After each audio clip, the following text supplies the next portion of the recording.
Bueno, personalmente a mí también me gusta mucho que abordemos el tema de las colonias de gatos que conviven en nuestros municipios. Cada comunidad tiene su ley de protección de los animales de compañía, donde se especifica cómo los ayuntamientos han de gestionar las colonias felinas, que suele ser mediante el método CER, captura, esterilización, retorno, y del que hablaremos, y que debe ser realizada junto con entidades privadas de protección animal de la zona. Y además esa ley también especifica que los ayuntamientos, entre otras cosas, deben hacer campañas de información acerca de los beneficios de las colonias de gatos controladas. Controladas significa que se utiliza este método CER y promover la colaboración ciudadana y de los colectivos para su cuidado. Para empezar, la primera causa de gatos callejeros es el continuo abandono de gatos domésticos. Y estos abandonos hacen que se formen colonias rápidamente porque, primera, los gatos tienen una capacidad de adaptación asombrosa, aunque no todos, porque a veces el doméstico abandonado no se adapta bien, pero la mayoría conservan los instintos y son muy adaptables a la vida, digamos, en libertad. Y, segundo, también tienen una facilidad para reproducirse extraordinaria, por lo que, como resultado a todos tantos abandonos, acaban naciendo gatos que no han tenido jamás contacto con el humano, a los que llamamos gatos ferales, que serían como asilvestrados y quizás son los que más miedo le dan a los vecinos.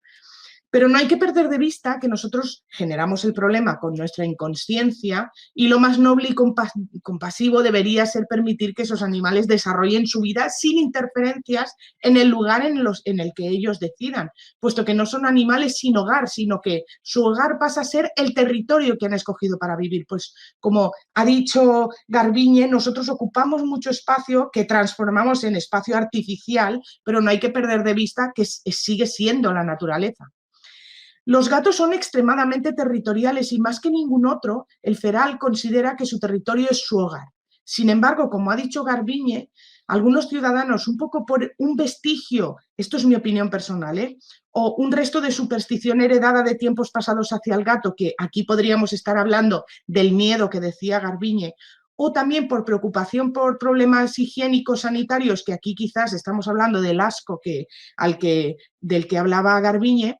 Ambas creencias, bajo mi opinión personal siempre erróneas, no toleran que hayan gatos en sus comunidades o vecindarios. Y como me acabo de referir a estas dos creencias como erróneas, voy a analizarlas un poco con detalle.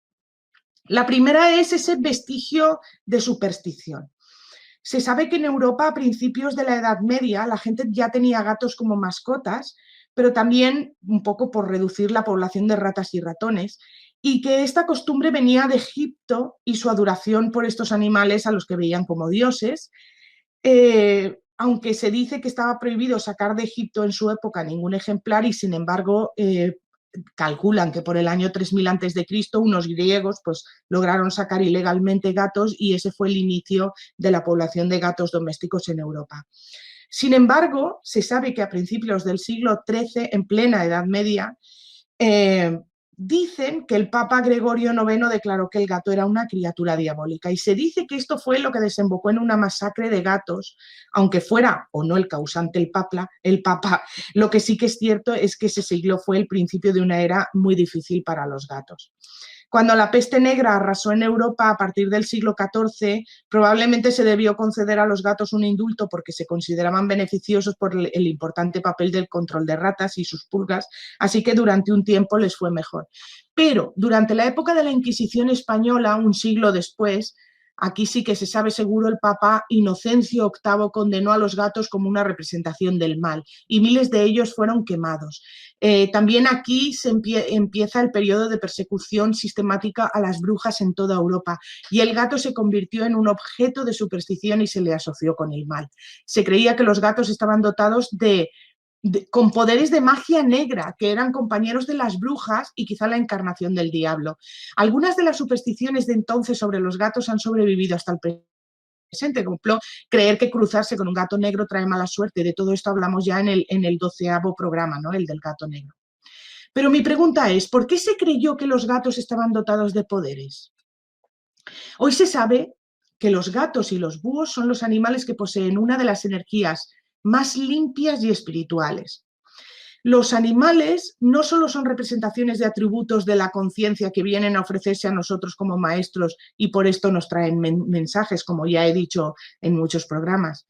Además, hacen una aportación para mantener la armonía en los ecosistemas porque están conectados con el todo, ¿no? Y más sutilmente hacen una labor energética contribuyendo a restablecer el equilibrio energético de la naturaleza. Y por eso su vida tiene un sentido elevado para el planeta. Cualquier animal está más conectado con las energías sutiles del medio natural que nosotros y por tanto las lee con facilidad y ayuda a transmutar esas energías y a que la naturaleza vuelva al equilibrio. Pero, ¿por qué se desequilibra la energía del medio natural? Sabemos que lo que más desequilibra energéticamente a la naturaleza es nuestra emisión de pensamientos bajos. Nuestra mente emite energía electromagnética en determinadas longitudes de onda y gracias a la ciencia y la teoría de las partículas cuánticas que bañan los electrones y son maleables a nuestra intención, también sabemos de su capacidad de manifestación, es decir, que lo que pensamos tiene la capacidad de manifestarse en la realidad y la nuestra mente emite, sin que podamos controlarlo, mucha energía tóxica. Es decir, que mientras no seamos dueños de nuestros pensamientos, estamos manifestando pesadillas por el miedo o por nuestra enfermedad más frecuente, que es la falta de amor. Y la naturaleza y los animales limpian esas energías oscuras y restablecen el equilibrio. La cuestión es que el gato posee enormes capacidades psíquicas y está en contacto muy fácilmente con lo inmaterial. Es decir, que penetra fácilmente en la naturaleza de las cosas y de los seres. Así que, seguramente, las colonias de gatos puede que estén transmutando energías muy sutiles para que el territorio en el que se asientan vuelva energéticamente a la armonía. Quizá ese es el sentido elevado de las colonias alrededor de nuestras viviendas, la limpieza energética, porque también es una paradoja, ¿no? Si se les trata tan mal porque insisten en quedarse. Yo creo, siempre os lo digo, es una opinión personal, que los animales sienten más compasión por nosotros que nosotros por ellos, porque ellos ven cómo estamos atrapados en una red de desprecio e ignorancia y ven lo aislados y lo solos que nos sentimos. Pero especialmente los gatos toman un poco de esa tristeza, de ese peso que cargamos y lo absorben y luego saben curarse o limpiarse de las energías que absorben de nosotros. Y esa es su fuerza y el beneficio silencioso que quizá nos están ofreciendo. Esa capacidad que en lo profundo de nosotros intuimos pone a los gatos fuera de nuestro mundo, en otro nivel, ¿no? Que para nosotros es inalcanzable y por eso sentimos su superioridad. Y este es probablemente el origen de ese temor que les tenemos. Siempre esto es mi opinión personal. Porque lo que nuestra mente no puede explicar nos aterra. Somos intolerantes al misterio al que solemos calificar de magia, de brujería, de mal. Quizá interpretamos que los gatos nos miran como con desprecio, ¿no? Porque solemos ser orgullosos y no toleramos bien la superioridad moral, como la del gato, esa capacidad elevada de ver el mundo con claridad y de no caer en sus redes. Y en cuanto a la segunda creencia errónea, a mi juicio, aunque esta sí que es más demostrable, es la de que las colonias empeoran las condiciones higiénico-sanitarias del barrio. Todo esto viene porque los médicos han tendido a culpar a los gatos de varias zoonosis, es decir, de enfermedades que un animal transmite a un hombre y viceversa. Bueno, a un hombre no, al hombre. Pero se está demostrando poco a poco en el tema del gato que esto no es real. Por ejemplo, el miedo a contraer la toxoplasmosis, que ha sido la causa de innumerables gatos abandonados, porque los felinos son los hospedadores naturales del Toxoplasma gondii, y los médicos dicen a todas las embarazadas que no convivan con un gato durante el embarazo por el riesgo de aborto. Y el miedo de una madre a perder a su hijo es de lo más grande. Así que esto lleva a innumerables, ingentes cantidades de gatos abandonados. Pero en un gato, en la expulsión de ooquistes a través de las heces por contacto con el parásito y que por tanto sea contagioso, solo ocurre una vez en la vida del gato, generalmente de 3 a 10 días después de la ingesta de carne cruda con esos quistes. Y en ese periodo concreto, para que una persona se infecte del toxoplasma, debe ingerir los ooquistes de las heces del animal. Y eso es muy inusual. O sea, estadísticamente, de hecho, está comprobado que la toxoplasmosis se adquiere por verdura mal lavada, por manejo de tierra de jardín sin guantes o por ingestión de carne semicruda. De hecho, el GENFE, o Grupo de Especialistas en Medicina Felina, junto con la Sociedad Española de Ginecología, han elaborado un posicionamiento sobre la toxoplasmosis en el que aseguran que el principal motivo de contagio no proviene del gato y que con unas mínimas medidas higiénicas se puede convivir con uno durante el embarazo sin ningún riesgo. Yo, de hecho, yo misma conviví con mi primera gata durante mis 2 embarazos. Pasa lo mismo con la giardia, que es otro parásito que se achaca al gato, cuando la realidad es que la probabilidad de contagio es a través de verduras mal lavadas o del agua, porque el gato es cierto que expulsa los trofozoitos o los huevos a través de las heces, pero la supervivencia en el medio ambiente de esos huevos de giardia es prácticamente nula, por lo que nuevamente el gato es inocente. En cuanto a la enfermedad del arañazo, por ejemplo, en la que un gato al arañar provoca una linfadenopatía regional persistente que dura meses porque se transmite una bacteria, la Bartonella, es muy poco probable en el caso de las colonias, porque los gatos de la calle, de hecho, no se enfrentan al humano, sino que huyen de él. Se puede pensar en la rabia, pero es que no la hay en España y tenemos además fuertes programas preventivos con las vacunaciones obligatorias en perros y no obligatorias en gatos, además de que el gato es resistente a la rabia y es raro que enferme. Y además la rabia está más bien en los países del este, no aquí. En cuanto a parásitos intestinales, al contrario que con el perro, los del gato son muy específicos de su especie y no se contagian al humano. Lo mismo pasa con las enfermedades bacterianas y víricas de los gatos, que son súper específicas de su especie y no causan zoonosis. Y así podemos desmentir estas 2 creencias sobre los gatos que no se corresponden con la realidad. Continuando con el beneficio de las colonias que hacen a los municipios, hay detractores de esas colonias que opinan que si se deja de alimentar a los gatos de un determinado territorio, hace que lo abandonen. Y por eso esa gente se enfrenta a las personas o a las asociaciones que les administran comida o presionan al ayuntamiento para que pongan multas. Sin embargo, se ha comprobado, dejar de alimentar a los gatos no hace que estos abandonen la zona, porque son territoriales y ese es su hogar. Lo que sí hace es que se desplacen más lejos a por comida o que rompan las bolsas de basura buscando comida, pero siempre volviendo al territorio. Tampoco es cierto que cacen más si no se les alimenta. De hecho, el gato es un depredador natural. Hasta los domésticos que tienen acceso a un jardín cazan lagartijas o pequeños pájaros que pueden ingerir o que pueden depositar en lugares especiales como regalo para las personas con las que conviven. Por ejemplo, mi primera gata tuvo acceso al aire libre y en un par de ocasiones me dejó regalos. Un día me encontré una lagartija muerta sobre las hojas de papel que estaba estudiando. Y en ese momento yo no me di cuenta del gesto, yo creía que era un error. Sin embargo, al día siguiente me dejó un pequeño pájaro muerto sobre la cama. Y en ese momento es cuando me di cuenta de que ella había depositado esos 2 cuerpos en los 2 lugares en los que yo pasaba más tiempo. Así que agradecí el regalo a la gata y no volvió a ocurrir. Lo que quiero decir es que ellos cazan igual, tanto si comen nuestra comida como si no. Y cazan ratones o ratas pequeñas y toda clase de insectos. Y de esta manera contribuyen a la enorme labor que nos beneficia de lucha contra las plagas. Por tanto, el miedo que se tiene de que al ser alimentados dejen de ser ese control natural de plagas que tanto nos beneficia es infundado. Tampoco es cierto que erradicando a todos los individuos de una colonia, los gatos desaparezcan. También se ha demostrado que si acabas con todos ellos, si los matas a todos, en realidad lo que sucede es que liberas un territorio para que otros individuos hagan una nueva colonia. Por tanto, reubicar a una colonia, o sea, alejarla del pueblo y llevarla a otro sitio, tampoco es efectivo porque son territoriales y acaban volviendo. Tampoco con los programas de esterilización se va a hacer desaparecer definitivamente a las colonias felinas, porque por desgracia gatos abandonados hay cada día. Con respecto al gato callejero por abandono, quisiera recordar que cada vez que un animal se acerca a nosotros, abandona sus puntos de referencia como especie, que es como ir sin brújula, y por eso espera mucho de nosotros.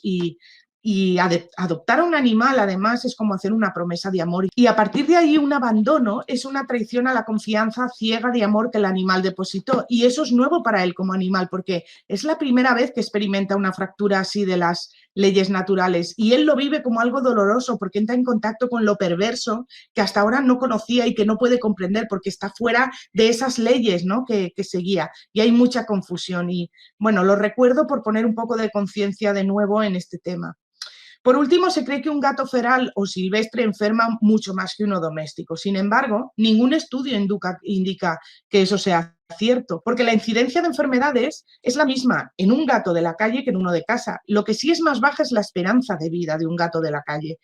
Está sobre unos 3 años de media comparado con uno de casa que alcanza entre 12 y 15 años. Y tiene que ver con la interacción directa o indirecta con el humano. Y se sabe que son los atropellos o los envenenamientos las causas más frecuentes de esa baja esperanza de vida en la calle. Es decir, en resumen, que una vez aparece una colonia felina cerca de nuestro barrio, es mucho más segura y beneficiosa de lo que nos pensamos. Primero, porque energéticamente tiene un beneficio elevado. Después, porque no genera zoonosis y nos ayuda con el control de plagas. Y tercero, no se puede eliminar por el tema de la territorialidad de los gatos, pero sí se puede poner conciencia en la causa, que es el abandono de animales. Mi opinión personal es que no deberíamos interferir, que deberíamos dejar que la colonia viva su vida, pero también comprendo que haya vecinos que conviven pues, con los ruidos de las épocas de celo o con los olores a feromonas de sus marcaciones territoriales y que por eso es bueno buscar siempre un término medio o llegar a un acuerdo, porque todos tenemos nuestro grado evolutivo particular, pero vivimos mezclados los unos con los otros en diferentes grados evolutivos y hay que esforzarse por vivir en armonía y tolerar todos los puntos de vista. Y por eso ese acuerdo o esa solución, hasta la fecha, la mejor es el método CER, el método captura, esterilización, retorno, que es una solución que está trayendo beneficios. Primero, porque se ha demostrado que hace bajar la incidencia de enfermedades en la colonia, porque suele ser el cachorro el principal responsable de la transmisión de enfermedades infectocontagiosas entre ellos. Además, baja el estrés del apareamiento con los ruidos de las peleas entre machos, con los ruidos de los coitos y elimina los olores del marcaje territorial. Además, si se mantiene una zona de alimentación de la colonia limpia, impidiendo que se desplacen en busca de comida a contenedores de basura, la colonia no supone ningún problema. Y este método ayuda al objetivo eutanasia cero que pide la ley. Pero eso sí, hay que hacer bien el CER. El retorno ha de ser inmediato al territorio, es decir, que no se debe aprovechar ni para la deslocalización ni para la eutanasia y no debe haber confinamiento posoperatorio porque empeora la situación del animal por estrés, aunque sí se puede aprovechar, ¿no?, para desparasitar o tratar pequeñas afecciones del animal si las hay. De hecho, el programa CER está implantado con éxito en Francia, Alemania, Bélgica, Reino Unido, Italia, Holanda, Estados Unidos y Japón. Y en España está en Comunidad Valenciana, Zaragoza, País Vasco, Baleares, Barcelona, Gijón y la Comunidad de Madrid. Las demás comunidades aún tenéis que luchar para que se implante. Hay una serie de consejos del PACMA referentes al tema y son: primero, lo más importante es buscar la ley de protección de animales de compañía de nuestra comunidad. Segundo, registrar la colonia oficialmente en el ayuntamiento para que éste fomente la gestión ética. Tercero, organizar una red de cuidadores porque así habrá más eficacia e implicas a las protectoras locales.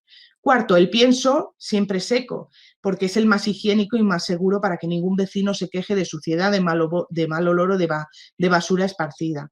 Quinto, se pueden crear casetas aislantes de poliestireno si no hay lugares a cubiertos en el territorio de la colonia.